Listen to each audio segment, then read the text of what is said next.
about it. So I won't be taking many questions, obviously, because I will watch the road like a responsible person. So if you think somebody out there that you know needs to learn a little bit about how to actually make sense of legislation, be it a spending bill of an individual appropriation variety or an omnibus spending bill like you just saw passed and signed by the president, I can assist you with that. So let me start by introducing myself to those who don't know me or know me very well. We're going to do a short rundown of how I have come across these things in my life, and I will give you a very succinct rundown on my career. About 15 years ago, my name is Adam Gingrich, by the way. I am not only the president, but the chief strategist for the MAGA coalition, which is a humble PAC in support of America First policies and President Trump. 15 years ago, I went from working campaigns for the state GOP to getting hired by the great and unjustly maligned Speaker John Purcell, and I was assigned to the Transportation Committee as a research and policy analyst, and I did that for 5 years and then a couple years on the Commerce Committee doing work with economic development. So what you do as a research policy analyst in at least in our Commonwealth, in our caucus, is the members that are there want to write a bill, they want to amend a bill, they come to you and say, listen, I have this idea, or a constituent came to me, or this, there ought to be a law thing. And they come to you in your office, and then you search for the applicable code, each one of the codified statutes, unless they want a freestanding act, which is generally stupid stuff that will never get passed. It's generally 75% of the work you do is codified stuff. So you go into the existing code and you amend the existing code with a piece of legislation called a bill. And that goes into a committee process. But before it can go there, you have to draft it yourself as the analyst for the member. And then you work with your counsel. If you have any questions, which generally, if you do that too often, you're dismissed as a shitty analyst.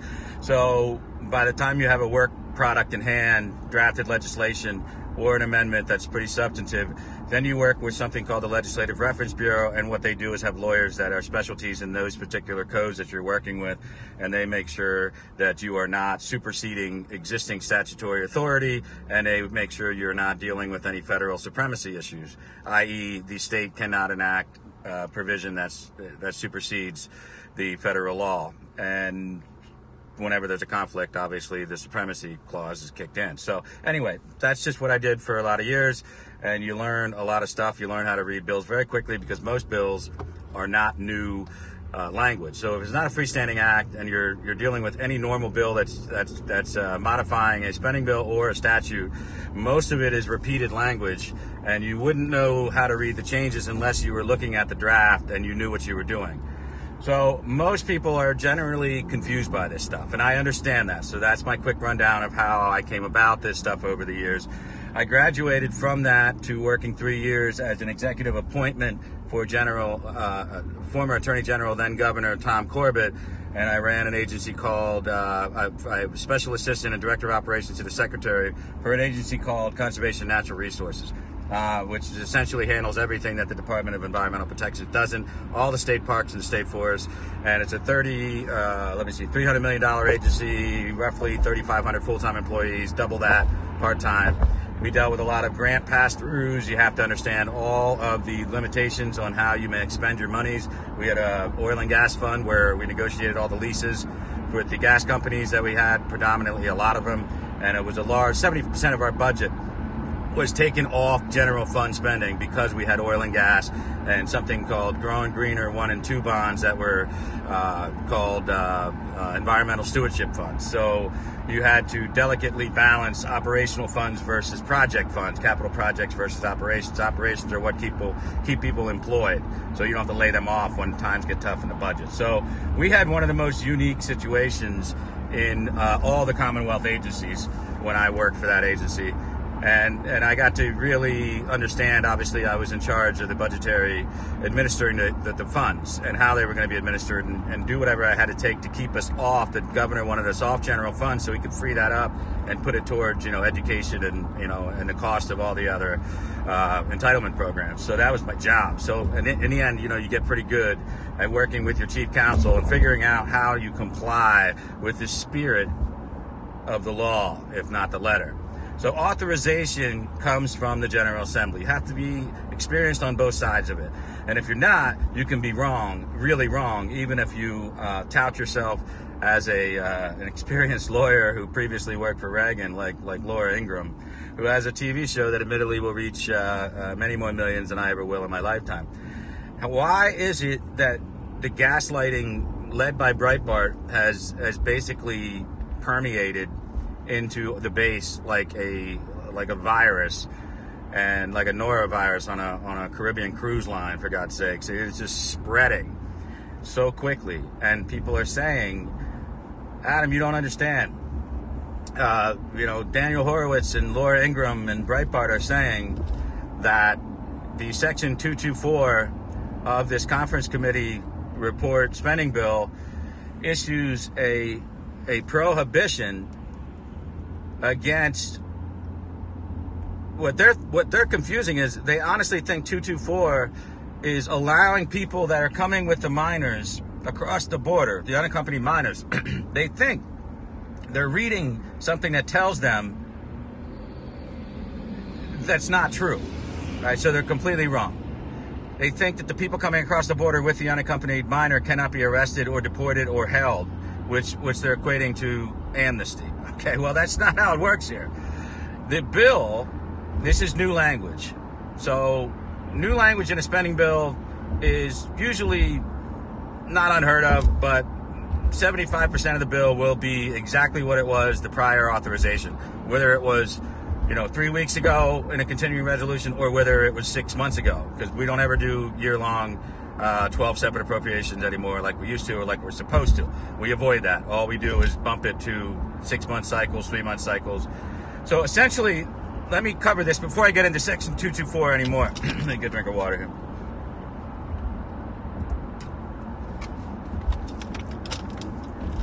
The entire spending bill was designed, obviously, at the last minute to stop a shutdown from occurring on February 16th. So that meant that last deadline was extended until that date. The actual fiscal code, or the actual fiscal date that this will expire, this bill that was signed by the president, everything in this bill in this bill is a limited authorization to the current fiscal year. So come October 1st, everything that you're throwing your hands up in the air about is dead. It's done. The only way the Section 224 could possibly reemerge is if that language is put in again as a separate appropriation bill for the Department of Homeland Security and make it out of committee, never mind off the floor in the Senate. It never will. That's why omnibus problems always occur, because an omnibus bill is when you don't do the separate, and as far as the spending is concerned, these are two different bills. You have one set of actual legislation, which is authorizing new statutes or amending existing statutes, the law as it is. That's what a statute is. We call it the code. Okay, the various codes of federal law are the law. Then you have spending bills. You have appropriation bills. Those are different animals. The reauthorization of a spending bill is going to contain different language. It's going to contain different amounts. Generally not that much different. They never go down. Sometimes they remain the same. Unfortunately, we've been increasing spending. That's another discussion altogether. Whatever they put in there, whatever rider clause they stuck in, like Section 224, like the Rio Grande Valley being the only area where they could address the new wall for the 50 miles that was appropriated, and dealing with the local authorities and getting sign-off from the mayors before you can put it up. All of that is dead. All of that is dead on September 30th. It ceases to exist on October 1st. I want to make that very clear. Nothing in this bill that the president has signed, unless explicitly and expressly rewritten and re-voted on by October 1st in the next authorization for Department of Homeland Security funding, which there never will be. It's a 7-month little proxy war of semantics and language. Everyone is freaking out over something that doesn't matter. We are not engaged to a point in the Rio Grande where they are demanding that we can put this wall, this 50 miles of wall, steel slats.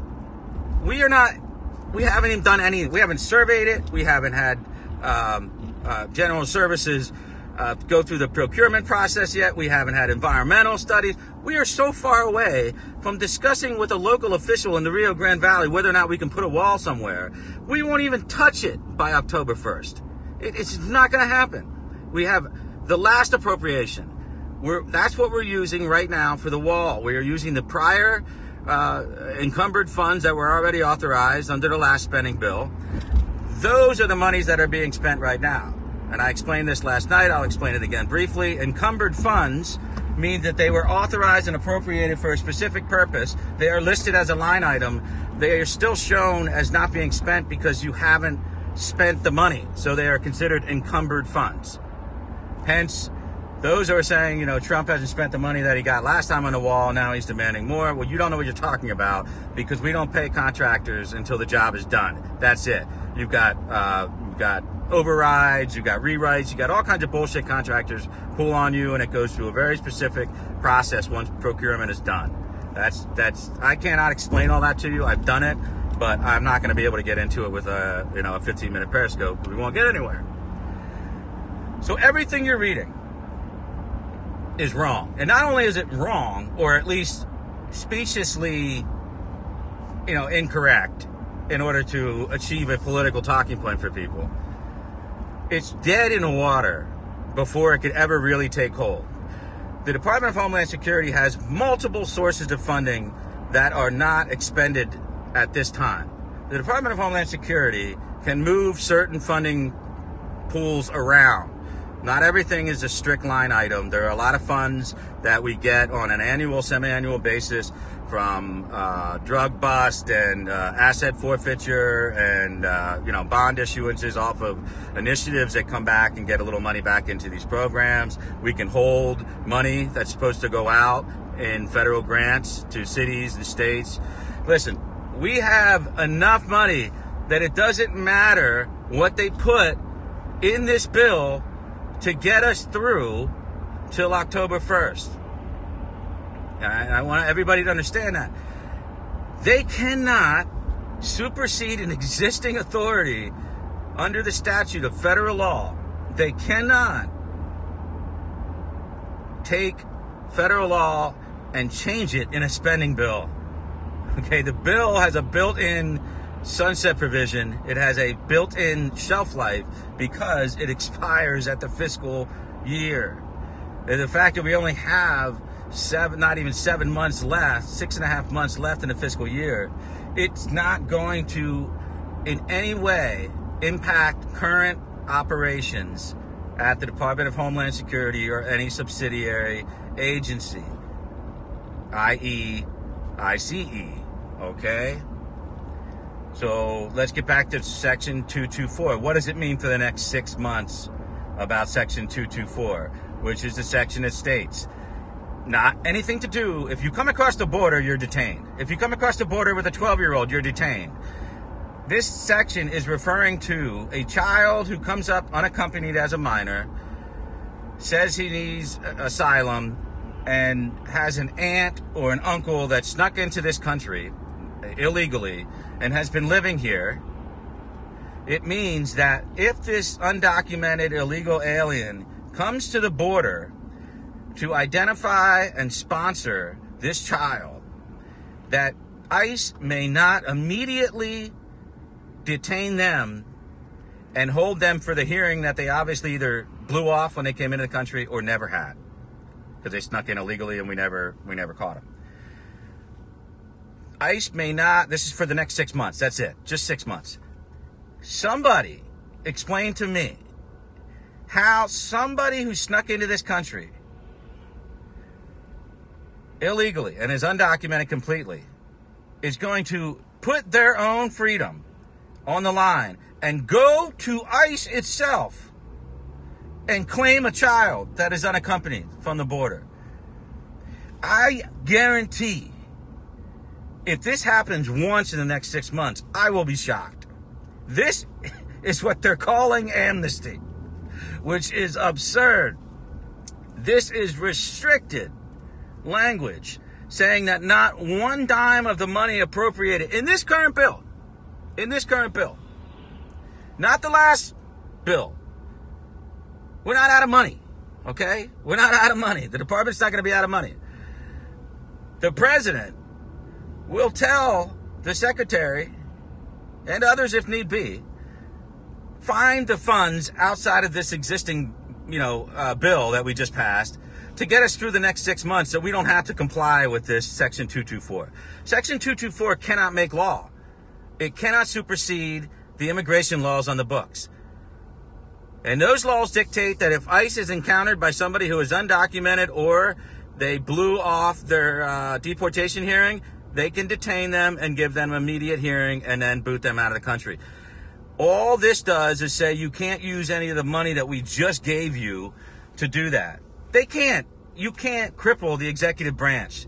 It's an Article 1 versus Article 2 pissing match going on right now. Article 1 is, generally it covers all the congressional powers, and purse strings are obviously a huge part of that. And then obviously Article 2 is the executive power, and, that's been well litigated over the years and how far we can push it with this emergency declaration. Here's another point. That's fun. Fun fact. Nothing in this bill will inhibit what he's doing for the declaration of emergency. Nothing in this bill does that. If he's finding funds that he deems appropriate for the border from the DOD, we don't need permission in the Rio Grande Valley from mayors, and we don't need to listen to anybody telling the Department of Interior that we can't allow any walls through these national parks down there. That's bullshit. That stuff is little semantics, talking point bullshit dropped in the bill because it doesn't matter. It doesn't matter, and the Democrats get us to do the work for them every time. It's not the Democrats who went on air touting that we can't build a wall in the national parks where we need it on the southern border.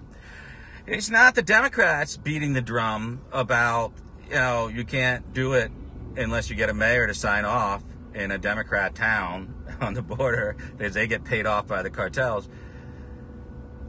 It's us. It's our own people. It's the people from Breitbart. It's Laura Ingraham. It's Horowitz.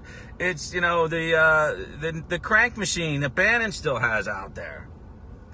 And I'm here to tell you, it's bullshit. This is a piddlywink 6-month authorization for funding. They cannot supersede existing statutory law on immigration. All we have to do is not get caught with our fingers in any cookie jars that just got funded that were empty. We can't move money over and reprogram it that was just funded in this piddlywink little bill and then use it for something that is prohibited in Section 224. Listen, I have done this for the best 3 years of my life, and that is pushing it to the limit on the executive side. What you can, nobody's watching you except the in-house auditors and lawyers. Once that money is yours as an executive, be it a governor or a president, and it gets to the agencies, believe me, there is so much you can do. So much you can do, and all you need is basically a sign-off from your lawyer to do it, and then it'll go to the Office of General Counsel, and if they sign off on it, boom, you're off and running. And if they find something out, they've got to find an example, and then they've got to take you to a court, and it's not going to happen. It's not going to happen. All right, traffic stop. Questions.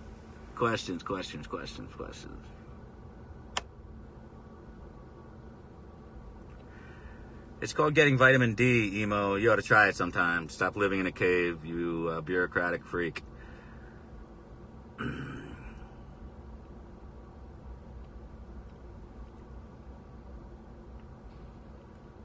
Anybody have a question about anything I just said?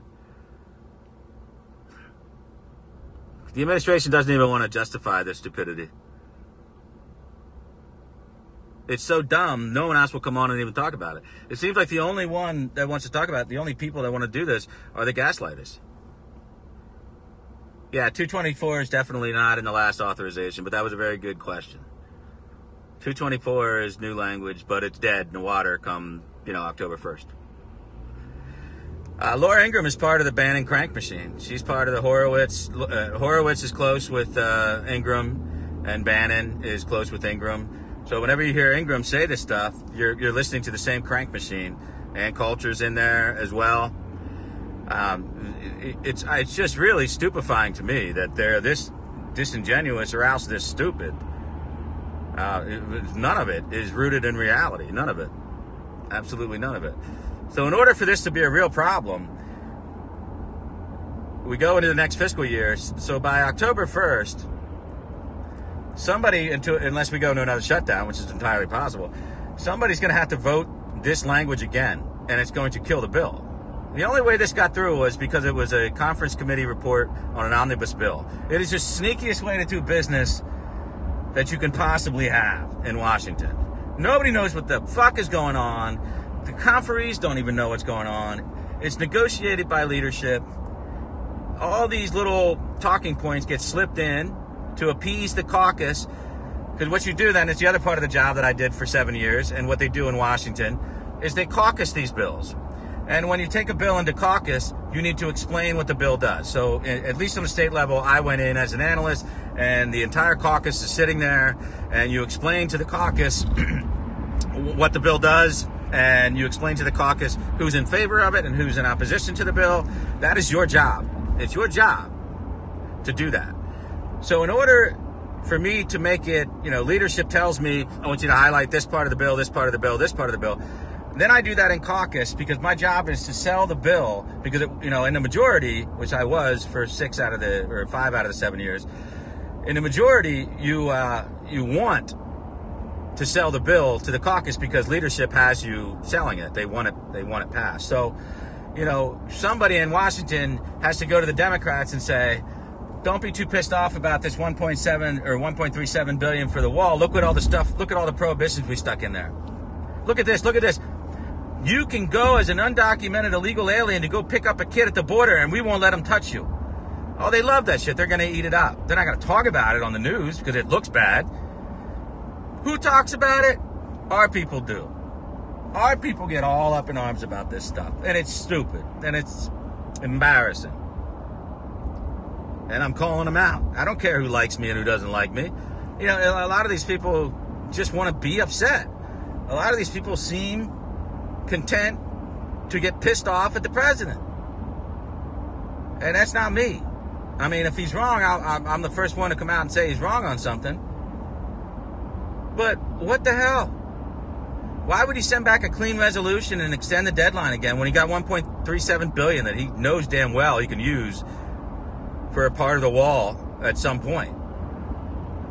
It doesn't make any sense. If he really is going to throw $8 billion into the mix and under the emergency, the Democrats can't go into the Ninth Circuit and hold in their hand a spending prescription from, a continuing resolution omnibus spending bill. They can't go into the court running it. So, well, you look right here. The president can't do a wall, and this, he can only be in the Rio Grande Valley, and he's got to talk to the mayor, and it can't go through the national parks, and blah, blah, blah. You can't hold a spending bill up to knock off a national emergency. First of all, Trump's not using that 1.37 billion. He doesn't give a shit about it right now. He's tucking it away for a rainy day on the wall.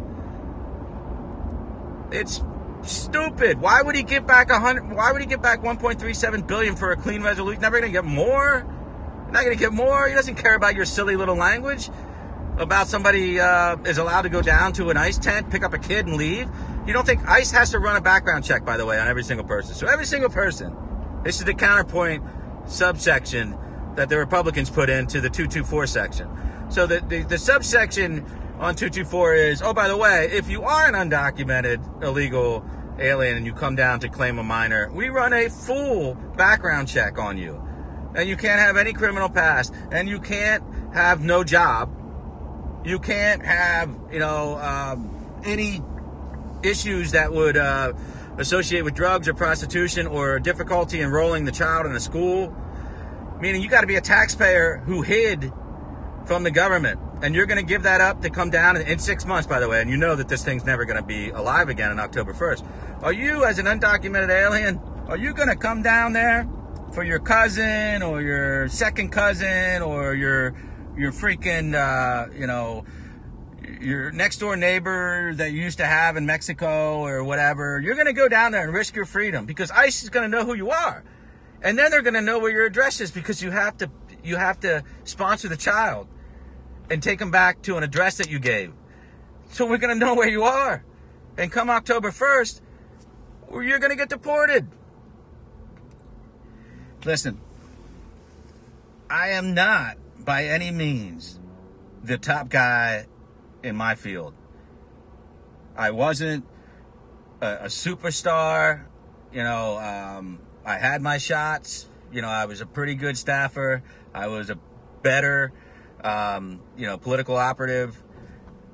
But let me tell you, I was a very good executive appointee. That I can say. But I will not forgive the people who should know better that are saying this kind of horse shit. And I know why they're doing it, because they think it successfully messes with Trump's mind. They think they are successfully moving Trump in some direction. How sad is it that he has to talk in a press conference about Rush Limbaugh and Sean Hannity? And Ann Coulter, for God's sakes. Ann Coulter loves that shit. Ann Coulter loves having the press ask the president about her. And then he's got to go slumming and answer a question about Ann Coulter. Give me a freaking break. It's ridiculous. I'm calling them all out. I'm calling them all out. I'm calling them all out. I just did it for Sobek. I just said the same thing 3 times in a row. They should all be called out. They are disingenuous people. None of this is rooted in reality. There are 1,000,001 ways around these piddly-wink, stupid picayune provisions in the bill. None of it hampers anything we are doing. You may not change anything about the executive agency's actions in a spending bill. All you can do is attach what they call a proscription or a prohibition attached to the funds. And they are as temporary as the fiscal year is long. And in this case, roughly 6 months. And no agency ever runs out of money that they can't devote money from other sources to their number one priority, which is obviously detaining these people. I mean, there is no greater, besides stopping terrorism, which still could possibly be related to border crossings, identifying these people, keeping as many in one area until we can actually give them a hearing and process their asylum is the most important mission. So Nielsen has already, I'm sure, been directed by the president to work around these isolated funds right here. These funds are all just going to keep everything else rolling. All of our other, there'll be the grant programs up and running. It'll keep TSA funded so nobody jumps off a freaking balcony. That's what this is about. It is not going to in any way cramp the style of what we are doing. Trust me. Trust me. It's not that hard. It's not that hard. It's just not that hard. I mean, it takes me 15 minutes. 15 minutes. To basically gut everything that they were saying. Just gut it. A complete total rebuke. And I'm shocked. I'm shocked that people are buying this crap, to be honest with you. So let me park and then I'll take like 3 or 4 questions.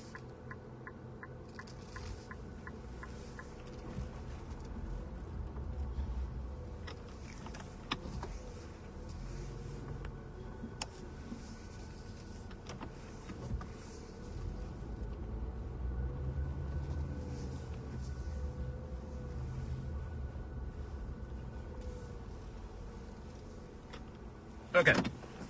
All right. Anybody have any questions left?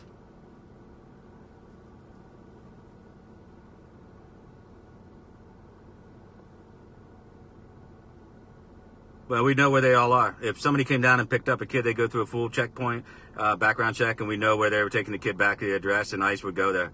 We're saying you can't stop them and detain them at the border. That's it. We're not saying you can't drive to the house that they took the kid and arrest 50 illegals. That's not prohibited at all by 224.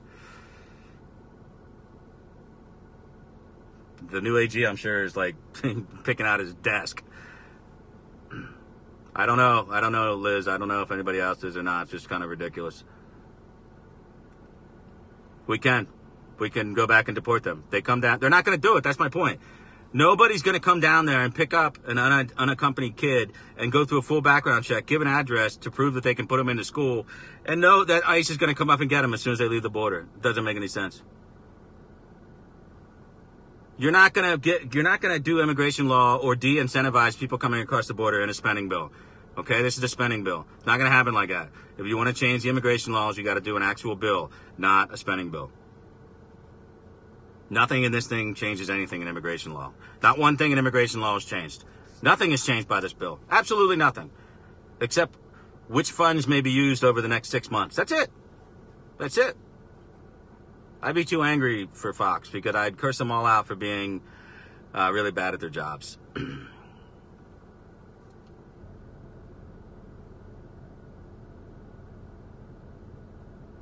Yeah, September 30th. That's it. October 1st, it's all shut down or dead. Yeah, we could have asked to reprogram monies when we had the House and the Senate. Would have been smart. We could have reprogrammed the monies, and appropriation chairs in both the House and Senate majority parties would have had to sign off on it. The reason we didn't do it is Paul Ryan said that the president would not get permission from Chairman Brady to do that. So again, people who say it's not Paul Ryan's fault, like Ann Coulter, she's a lying liar. So she's a liar. She's a complete liar. We tried to reprogram money. They said no.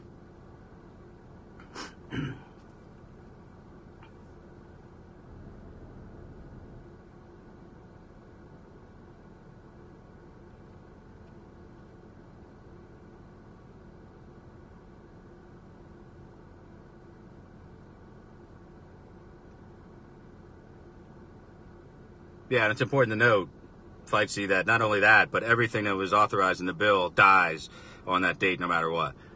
It requires a whole new reauthorization bill, or the government is shut down, and the funding restrictions no longer apply.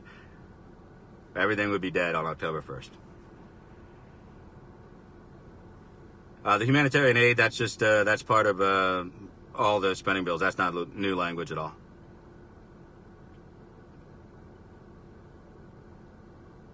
None, really. I mean, the poison is like nicotine. I mean, it's maybe not great for your body, but it's not going to kill you. We'll still use the 1.37 for the wall. You can't make law on a spending bill. You can't. You can't change statutes in a spending bill. You can't do it. That's not the way the Constitution works.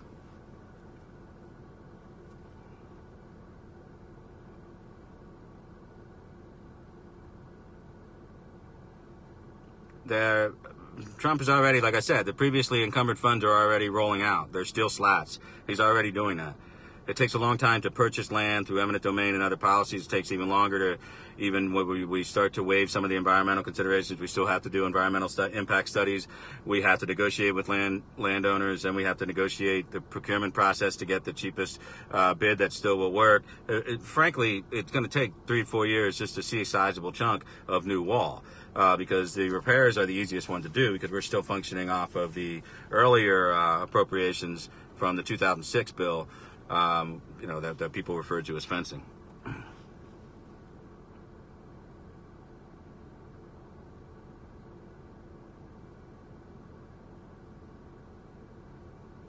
No, and I really don't ever back any of this private stuff. Because I've had many people over my years in government try to introduce these ideas. It doesn't work. There's no real match for bringing private funding into a public project. Even if they want to do it on their own, they're still going to run into huge problems with the courts.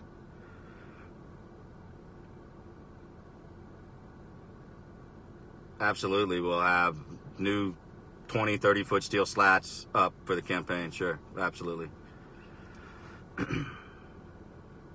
Always take Penn State at home. Never touch them on the road.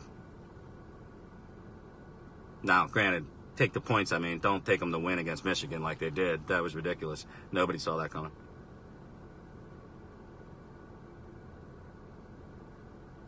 All right, I'm going to go ahead and have dinner with the fam.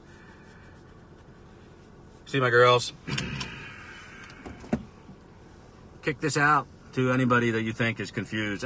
Just kick this Periscope out to anybody on your timeline that's bugging you or supporting this and culture narrative. Go ahead and kick my Periscope out. I've introduced myself to them, who I am, my experience. If they want to go toe-to-toe with me on whether I'm wrong or right on these issues, I'm more than happy to have a debate. And frankly, if anybody wants to debate me, I'll be more than happy to have Glenn set up a split screen Periscope and we can debate it. So, hit me up in the DMs if that's something you're willing to do, if you disagree with me. Everybody have a good Friday evening.